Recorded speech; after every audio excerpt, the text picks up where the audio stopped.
জয়রাম, জয় গোবিন্দ। যদুবাবু, আপনি মাছ, মাংস, ডিম এগুলা খান না কেন? ঠাকুর মহাশয়ের এইরূপ প্রশ্নে আমি তাহার দিকে তাকাইয়া আস্তে আস্তে কহিলাম, ঠাকুর, মাংস খাইলে তো শরীরে সাত্ত্বিক ভাব আসে না, আর তাছাড়া শাস্ত্রেও মাংস খাওয়া একদম নিষেধ। আমার কথা শুনিয়া ঠাকুর কহিলেন, ঠিক কইছেন, একদম সত্যি কথাই কইছেন। তবে অনুবীক্ষণ যন্ত্র দিয়া একবার দেখেন, দেখবেন শত শত পোকা নিয়মিত আপনার মুখের মধ্যে ঢুকতাছে। সেইগুলা খাইলে তো আর পাপ হইব না, আর 3 টুকরা মাংস আপনার মুখের মধ্যে ঢুকলেই পাপ হইব।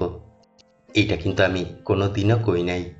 ইহাতে কখনো পাপ হয় না, ইহা সৃষ্টি বৈচিত্র্য হইতাছে।